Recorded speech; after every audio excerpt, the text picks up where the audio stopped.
ముఖ్యమంత్రి రేవంత్ రెడ్డి గారు ఉదయం ఇక మీడియా మిత్రులతో మాట్లాడుతూ ఇక గేట్లు ఓపెన్ చేశామంటూ కూడా వ్యాఖ్యలు చేశారు. ఇలా గేట్లు ఓపెన్ చేశారో లేదో ఇక వరుసగా వలసలు మొదలయ్యాయి. ఇప్పటికే ఇక ఎమ్మెల్యే దానం అదేవిధంగా ఎంపీ రంజిత్ రెడ్డి ఇద్దరు కూడా ఇక కాంగ్రెస్ పార్టీ తీర్థం పుచ్చుకున్నారు, కాంగ్రెస్ పార్టీ కడ్వ కప్పుకున్నారు. ఇక దీపాదాస్ మున్షి ఆధ్వర్యంలో ఇక ముఖ్యమంత్రి రేవంత్ రెడ్డి గారి ఆధ్వర్యంలో ఇక వలసలు మొదలయ్యాయి.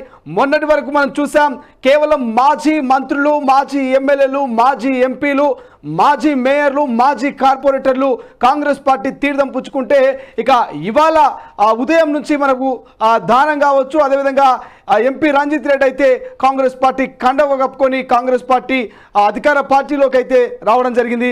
సో ఈ యొక్క పరిణామాలు చూస్తూ ఉంటే లోక్సభ ఎన్నికల వేళ ఇక కేసీఆర్ కేల్ కథం అనేటువంటి నినాదం వినిపిస్తుంది. మొత్తం మీద బీఆర్ఎస్ ఖాళీ కాబోతున్నటువంటి వార్తలు, ఊహాగానాలు వినిపిస్తూ ఉన్నాయి. ఇక దానంతో పాటు ఎంపీ రంజిత్ రెడ్డితో పాటు వరుసగా ఇక క్యూ కట్టనున్నారు కాంగ్రెస్ లోకి అంటూ వార్తా కథనాలు మనం చూసాం నిన్నటి మొన్నటి వరకు.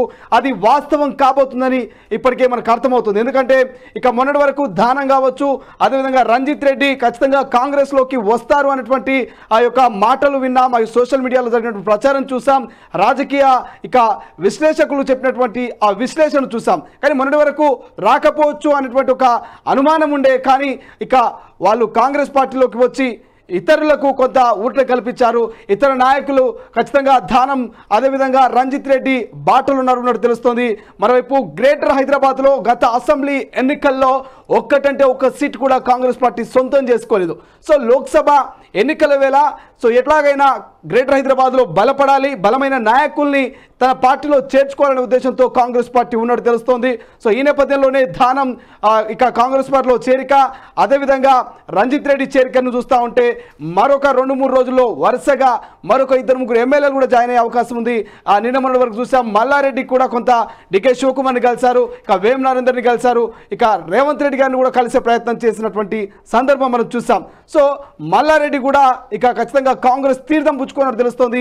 మల్లారెడ్డితో పాటు గతంలో రేవంత్ రెడ్డి గారిని కలిసినటువంటి కొంతమంది నాయకులు, ఇటు రాజేంద్ర నగర్ సంబంధించినటువంటి ఎమ్మెల్యే కావచ్చు, చెవిల్లో ఎమ్మెల్యే కాళే యాదయ్య కావచ్చు, ఇతర మెదక్ సంబంధించినటువంటి కొంతమంది ఎమ్మెల్యేలు కూడా గతంలో రేవంత్ రెడ్డి గారిని మీట్ అయ్యారు. సో వాళ్ళల్లో కొంతమంది ఖచ్చితంగా కాంగ్రెస్ తీర్థం పుచ్చుకోపోయినట్టు తెలుస్తోంది. సో ఈ కాంగ్రెస్ తీర్థం పుచ్చుకున్నటువంటి ఈ నాయకుల మీద అంటే మొన్నటి వరకు అధికార పార్టీలో ఉండి అధికారం కోల్పోగానే మళ్ళీ ఇప్పుడు అధికార పార్టీలోకి వస్తున్నటువంటి ఈ నాయకుల మీద ప్రజలు ఏమనుకుంటున్నారు? సో మరి ప్రతిపక్షంలో ఉన్నటువంటి నాయకులంతా అధికార పార్టీలోకి రావడం పైన మరి ప్రజలు ఏమనుకుంటున్నారు? ప్రధానంగా మీ ఒపీనియన్ తొలి వెలుగు తీసుకోవాలనుకుంటుంది. సో వాళ్ళు తీసుకున్నటువంటి నిర్ణయం సరైనదేనా? రంజిత్ రెడ్డి కావచ్చు, దానం కావచ్చు, రేపు పొద్దున ఇంకే నాయకుడైనా అంటే మొన్న వరకు బొంతు రామ్మోహన్ కావచ్చు, తీగల కృష్ణారెడ్డి కావచ్చు, మొన్న వరకు డిప్యూటీ మేయర్గా ఉన్నటువంటి మోతే శ్రీలత గారు కావచ్చు. సో చాలామంది నాయకులైతే వరుసగా బీఆర్ఎస్లో అట్లా బీజేపీలో చేరినటువంటి పరిస్థితి. ఈ నాయకులు అధికార పార్టీలో చేరుతున్నటువంటి తీరును చూస్తూ ఉంటే ప్రజలకు, సామాన్యులకు మీకు ఏమనిపిస్తుంది?